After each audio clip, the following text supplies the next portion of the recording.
Can you hear me? Can you hear me? No, that's not my place there. Okay.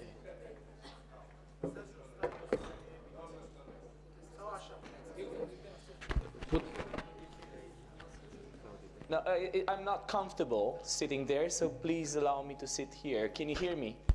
Yes. Well, let me rephrase it. Politicians, do you hear me?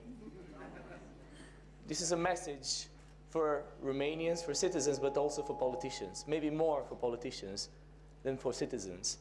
And I'm here not as a leader or as a representative. There is not such a thing in the public square. Please accept me here as a storyteller. I will bring you some short stories from Piața Universității. And even though I'm here with you, my heart is with them back at home. Some of them protesting for 2 weeks in a row at -15. This is the place, the public square, where Romania's democratic conscience is right now. So please join me in saluting and applauding people who restored Romania's faith in democracy.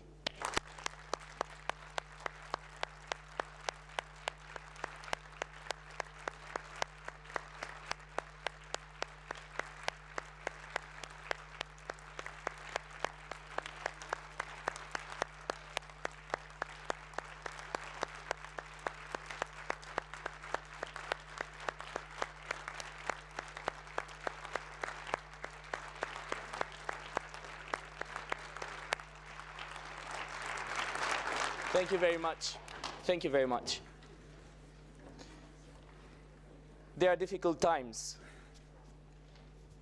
when a country doesn't trust its politicians and trusts its citizens. It should be trusting both. And this is the main message from Piața Universității. We want to trust politicians. We want to trust democracy. We want to trust public institutions, but don't make it so hard on us. I have witnessed a little miracle in Piața Universității. People came together, from students, activists, people who were pensioners, retired people, people who worked in the corporations, they're having a lot of money. They all came together and they sang together. Because it's not that simple to say, we don't want the current government to go. Of course we want the current government to go. This is an immediate and necessary change. But you also need more profound change. We don't want to change just the holders of power to have the next year the same situation. So, dear politicians, from the government or from the opposition, please listen. For once, for a change. Let's cherish this moment when politicians listen and citizens speak. Dear politicians from the government, dialogue doesn't mean to send combat troops, beating up people, crippling them. This is not dialogue.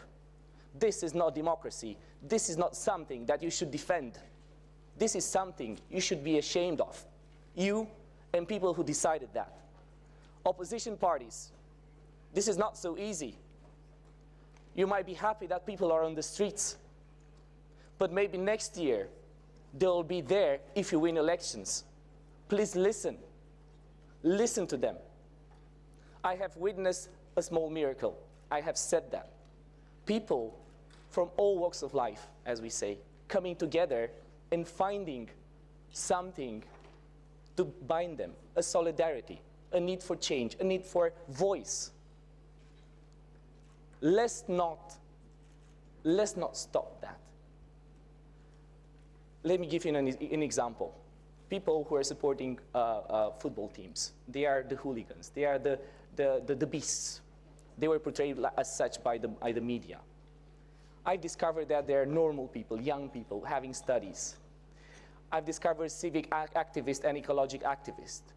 After days of sitting together there, people from football fans they were cheering for the activists. The pensioners, they were cheering for students, and the other way around.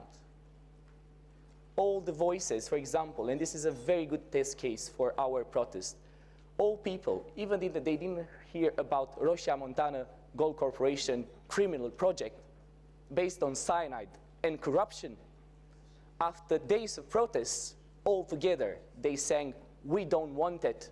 We want cyanide, but for dictatorship, not for our democracy."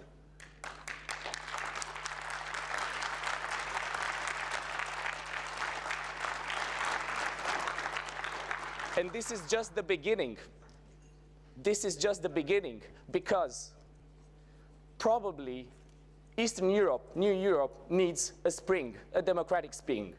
After 20 years, people don't trust democracy. No one, or almost no one, is willing to defend it. Maybe after 20 years, we need a spring, a democratic spring, and it will come. It will come if you keep ignoring people. It will happen as in Spain, as in Israel, as in the United States maybe. People from Eastern Europe, they're looking at Bucharest. We have friends in Serbia, in Bulgaria, in Hungary saying we should do together something like this. We need change. So I don't want to add too many things. I'm just saying this. For 2 weeks in a row, I'm there in the public square with people I didn't knew before. I told you, pensioners, even homeless people. They come there and protest without us. I have lost my voice several times, but I have gained up hope again. Thank you very much.